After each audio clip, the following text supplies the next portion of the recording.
इस सेशन के अंदर मैं आपके सामने कुछ नए टूल्स इंट्रोड्यूस कर रहा हूँ। इंटरैक्टिव की एक पूरी सीरीज है हमारे पास टूल्स की। 7 डिफरेंट टूल्स हैं जो मैं आपको एक्सप्लेन कर रहा हूँ कि वो क्या हैं और किस तरह से बेसिकली वर्क करते हैं। सबसे पहले है इंटरैक्टिव ब्लेंड टूल।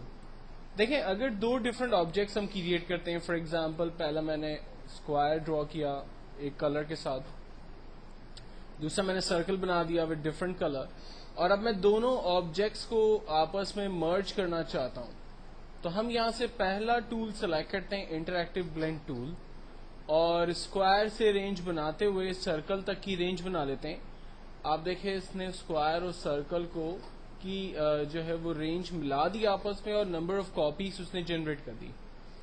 अब इन कॉपीज को अगर मैं कम करना चाहता हूं, यहां पर एक एरो आ रहा है, अगर मैं एरो को स्क्वायर की तरफ मूव करता हूं तो सर्कल की क्वांटिटी कम हो गई। अगर मैं एरो को सर्कल की तरफ ले जाता हूं तो स्क्वायर की क्वांटिटी कम हो गई, और अगर मैं इसको मिडिल में रख देता हूं तो एक्चुअल जो है वो दोनों तरफ इक्वल क्वांटिटीज आ रही हैं।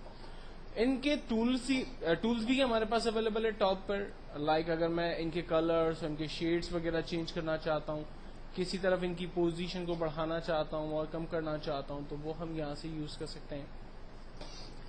अगर मैं इनको खत्म करना चाहता हूं तो कॉर्नर पे हमारे पास क्लियर ब्लेंड का ऑप्शन है, वो उस पर हम क्लिक करेंगे तो ये खत्म हो जाएगा। एक्चुअल में प्रैक्टिकल लाइफ में सर्कल और स्क्वायर का काम नहीं होता है, बल्कि ज्यादातर हम लोग इन चीजों को यूज करते हैं टेक्स्ट के ऊपर। फॉर एग्जाम्पल, मैंने एक सिंपल टेक्स्ट टाइप किया वेलकम, और इस टेक्स्ट की मैं डुप्लीकेट ले लेता हूं, कंट्रोल डी। एक टेक्स्ट का कलर फॉर एग्जांपल येलो कर देते हैं, और फ्रंट पे जो है वो लाइट ब्लैक कलर है। जूम टूल की मदद से इसको थोड़ा सा क्लियर करते हैं ताकि सही से समझ में आए, और फिर हम लेते हैं ब्लेंड टूल। ब्लैक से शेड बनाते हैं येलो की तरफ। आप देखें, एक्चुअल में टेक्स्ट जो है वो ऑपोजिट डायरेक्शंस में हमें नजर आ रहा है, और एक प्रॉपर शेड या एक खूबसूरत इफेक्ट जो है वो हमारे टेक्स्ट के ऊपर हमने यूज किया। अच्छा, अगर मैं इसी की रेंज को लाइक ऑपोजिट कर लेता, इस ब्लैक टेक्स्ट को पीछे रख देता हूं, और अब मैं येलो से रेंज बनाने की कोशिश करता हूं। आप देखें, अब इसका फ्रंट पे जो फेस है वो येलो आ रहा है, जबकि बैक पर जो है वो व्हाइट की तरफ, ब्लैक की तरफ सॉरी, उसका जो है वो शेड जा रहा है। तो डिफरेंट तरीकों से हम लोग इसको यूज कर सकते हैं। अपने टेक्स्ट को इफेक्ट देना हो, इसके लुक को हमें चेंज करना हो, तो वो तमाम चीजें हमारे पास ब्लेंड टूल से हो सकती है। नेक्स्ट टूल है हमारे पास फ्रेम का टूल। फॉर एग्जांपल, मैंने यहाँ पर एक स्क्वायर रेक्टेंगल ड्रॉ किया और मैं चाह रहा हूँ इसकी फ्रेम्स आ जाए मेरे पास, तो हम सेकंड टूल सेलेक्ट करते हैं, interactive counter tool. Counter tool की मदद से जस्ट मैं अपने बॉक्स की, देखें यहाँ पर कुछ फ्रेम्स जो है वो हासिल कर लेता हूँ। अगर मुझे इनकी फ्रेम की क्वांटिटी को बढ़ाना है, ये देखें फ्रेम की क्वांटिटी बढ़ गई, कम करना है तो मैं इनको कम कर सकता हूँ, और इनमें कलर्स के इफेक्ट अगर देने हैं तो वो कलर के इफेक्ट वगैरह हम लोग यहाँ पर दे सकते हैं। इनकी क्वांटिटी को मैं कम कर देता हूँ, बहुत नजदीक है इसको दूर कर देता हूँ, ठीक है। तो डिफरेंट इफेक्ट्स हैं, जिस तरह से चाहें हम उसको यूज कर सकते हैं। कलर इन्वायरमेंट, यहाँ पर हमारे पास कलर सपोर्ट्स चीजें अवेलेबल हैं। आप येलो, मैंने देखें येलो से ब्लू की तरफ कलर्स लिए हुए हैं, ये कलर हमें ऑपोजिट डायरेक्शन से मूव करने वो हम कर सकते हैं। इनकी क्वांटिटी को अगर बढ़ाना है तो बढ़ा सकते हैं, कम करना है तो कम कर सकते हैं। तो डिफरेंट फ्रेम्स ऑप्शंस हमारे पास यहाँ अवेलेबल है, जो चाहें हम यूज करें। अगर मैं चाह रहा हूँ कि ये फ्रेम जो है मैं डिलीट कर दूं, तो कीबोर्ड से डिलीट का बटन है, हम उसे यूज करते हुए उसे खत्म कर देंगे। नेक्स्ट जो टूल है हमारे पास, वो एक्चुअल में हमारे ऑब्जेक्ट्स में नोड पैदा करके उसके शेप को बेसिकली चेंज करता है। आप ऑब्जेक्ट को किसी भी शेप, किसी भी एंगल में अगर चेंज करना चाहें तो वो सारी ऑप्शंस जो है वो आपके पास यहाँ पर अवेलेबल है। देन उसके बाद ऑब्जेक्ट या टेक्स्ट में शेड्स अप्लाई कर दें। फॉर एग्जांपल, मैंने एक सिंपल बॉक्स बनाया। आपको याद होगा शुरू के अंदर हम लोगों ने सीखा था कि अगर कोई भी ऑब्जेक्ट जिस पे अगर आप शेड अप्लाई करना चाहें तो इसका आसान तरीका यह है कि आप उसकी डुप्लीकेट बनाइए, उसमें ब्लैक कलर फिल करें और इसको ऑब्जेक्ट के बैकग्राउंड पर डाल दें कंट्रोल पेज डाउन की मदद से। देखें ये इसका शेडो हमने बना दिया। जबकि प्रॉपर तरीका ये कि आप ऑब्जेक्ट ड्रॉ करने के बाद यहां से blend interactive drop shadow tool को सिलेक्ट करते हैं और ऑब्जेक्ट का शेड जो है वो ड्रॉ करते हैं। यहां पर मैं ऑब्जेक्ट का शेड जो है वो बेसिकली ड्रॉ कर रहा हूं। शेड कितना मुझे चाहिए, ऑप्सिटी कितनी होनी चाहिए, कितना वो डल होना चाहिए, ये हम यहां से डिफाइन करेंगे। और अगर शेडो कलर आपको ब्लैक की जगह कोई और चाहिए तो आप यहां से ब्लैक की जगह कोई और शेड सिलेक्ट कर सकते हैं।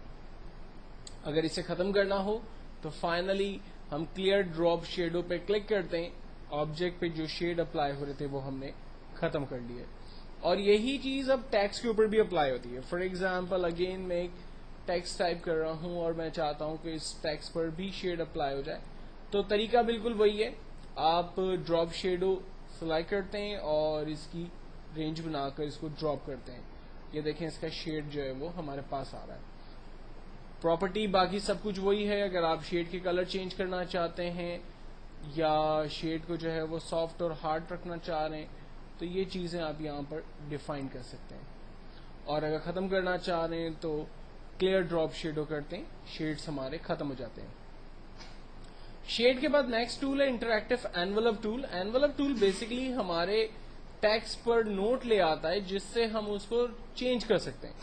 मैं इंटरैक्टिव एनवलप टूल सेलेक्ट करता हूं और इस ऑब्जेक्ट टेक्स्ट को मैं देखिए एक नया लुक देने की कोशिश कर रहा हूं। सॉर्ट ऑफ ये फ्रंट से इतना जो है वो बड़ा है और बाकी बैक साइडों से जो है वो बहुत ही छोटा नजर आ रहा है। तो हम अपने टेक्स्ट के ऊपर कोई भी इफेक्ट्स अप्लाई करना चाहते हैं तो हम एनवलप टूल की मदद से वो काम कर सकते हैं, क्योंकि एनवलप टूल जब हम सेलेक्ट करते हैं तो ऑब्जेक्ट पर नोट अप्लाई हो जाते हैं। और आपको याद होगा हमने शुरू में डिस्कस किया था कि जब ऑब्जेक्ट पर नोट आ जाए तो इसका मतलब है उसमें चेंजिंग करने की परमिशन हमारे पास अवेलेबल है। तो हम यहाँ पर अपने टेक्स्ट को उसके नोट की मदद से उस पर चेंजिंग्स जो है वो अप्लाई कर सकते हैं। नेक्स्ट हमारे पास 3D ऑब्जेक्ट में कन्वर्ट करने के लिए टूल अवेलेबल है। फॉर एग्जाम्पल मैं एक सिंपल स्क्वायर ड्रॉ करता हूं और मैं चाह रहा हूं कि इसको मैं 3D के अंदर कन्वर्ट कर दूं, तो हम यहां से टूल सिलेक्ट करते हैं इंटरैक्टिव एग्जीक्यूट टूल्स और जस्ट ड्रैग करते हैं अपने ऑब्जेक्ट की। ये देखें इसकी कॉपी आ गई। अब इसको थोड़ा सा गौर से देखेंगे तो हमें क्लियर समझ में आने लगेगा कि किस तरह से बना है। ये ऑब्जेक्ट का फ्रंट हिस्सा है, ये इसका लेफ्ट हिस्सा है और ये इसका बॉटम हिस्सा है। अगर मैं इसके कलर को चेंज कर दूंगा तो ये और अच्छे से समझ में आएगा, जिसके लिए मुझे इसकी प्रॉपर्टी को यूज करना होगा। लाइक सेकंड शेप जो है वो मैंने इसका येलो लिया। अब देखें ये इसका फ्रंट हिस्सा है जो कि रेड है और ये इसका लेफ्ट और ये इसका बॉटम हिस्सा येलो हमने कर दिया। तो हम कलर्स को यहां से अपनी मर्जी से चेंज कर सकते हैं, जो कलर चाहें इन पर अप्लाई कर सकते हैं। खत्म करना हो तो हम यहां से इसको क्लियर एक्सक्लूड करते हैं तो ये ऑब्जेक्ट जो है वो दोबारा एक फ्लैट शेप के अंदर तब्दील हो गया। लास्ट है ट्रांसपेरेंसी टूल। हम अपने ऑब्जेक्ट को ट्रांसपेरेंट कर सकते हैं। मिसाल के तौर पर ज्यादातर ये टूल यूज होता है हमारा इमेजेस के ऊपर अप्लाई करने के लिए। फॉर एग्जाम्पल मैं एक इमेज यहां से सेलेक्ट करता हूं, फाइल, इंपोर्ट, और एक पिक्चर मैंने ये सेलेक्ट कर ली।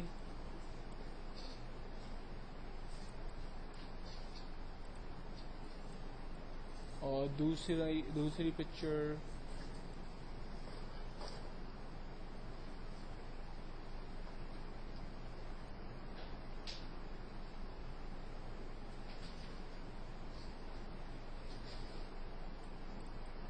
चलें, दूसरी पिक्चर मेरे पास ये है। अब ये दो डिफरेंट पिक्चर्स है और मैं इन दोनों पिक्चर्स को आपस में मिलाना चाहता हूं। ठीक है, तो मैंने इसकी रेंज बनाकर पेज अप किया।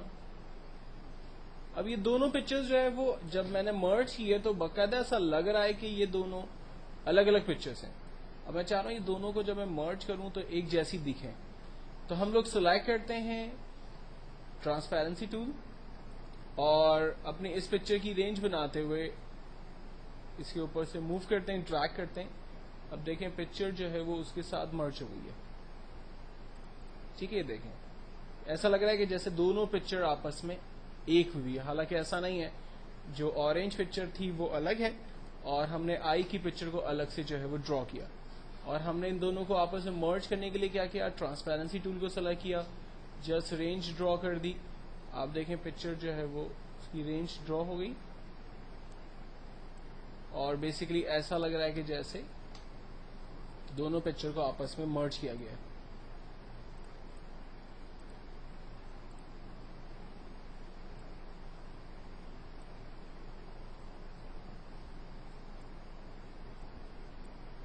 ठीक है, तो एक्चुअल में ये ट्रांसपेरेंसी टूल जो है वो हम लोग पिक्चर के ऊपर यूज करते हैं।